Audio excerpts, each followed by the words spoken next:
Hello বন্ধুরা, কেমন আছো তোমরা সবাই? আশা করি সবাই খুব ভালো আছো, আমিও খুব ভালো আছি। কদিন ধরে যা বৃষ্টি শুরু হয়েছে তা আর কি বলি। তো যাই হোক, এখন দেখো রাত্রেবেলা একটু মন করলো যে বিরিয়ানি খাবো। তো ঘরে তো সব কিছুই ছিল টুকটাক, আর চিকেন মটন বিরিয়ানি তো হামেশাই খেয়ে থাকি। তাই ভাবলাম যে আজকে একটু ডিম বিরিয়ানি খাওয়া যাক। তো সেরকমই দেখো ঘরোয়াভাবে ডিম বিরিয়ানি রান্না করতে বসে পড়েছি। কম বেশি বিরিয়ানি রান্না করতে কিন্তু বেশ সবাই পারে, সেম কিন্তু খেতেও কিন্তু সবাই খুব ভালোবাসে। তেমনই আমার ঘরের আমার বাড়িতে সবাই কিন্তু বিরিয়ানি খেতে ভালোবাসে, বিশেষ করে আমার দুই মেয়ে বিরিয়ানি লাভার যাকে বলে। যাই হোক, দেখো আমি কিন্তু যতটা পেরেছি ততটাই তোমাদের সাথে শেয়ার করার চেষ্টা করেছি। ভিডিও তো একা একা আর হয় না বলো, তো সেইভাবেই আর কি করেছি যতটা পেরেছি।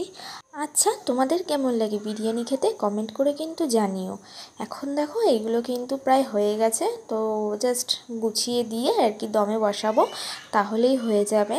আর তোমরা আজকে ডিনারে কি খেয়েছো সেটা কিন্তু আমাকে কমেন্ট করে জানিও, ঠিক আছে? সব কিছু পরিমাণ মতন দিয়ে এখন কিন্তু এটাকে আমি দমে বসাবো। গোলাপ জল, কেওড়া জল, আতর সব কিছু দিয়েই আর কি এখন বসিয়ে দেবো। বিরিয়ানি মশলা তো মাস্ট। তো দম দেওয়া কিন্তু হয়ে গেছে কমপ্লিট। এখন খুলে দেখি জিনিসটা কেমন হয়েছে। দেখে তো মনে হচ্ছে না যে ভালো হয়েছে।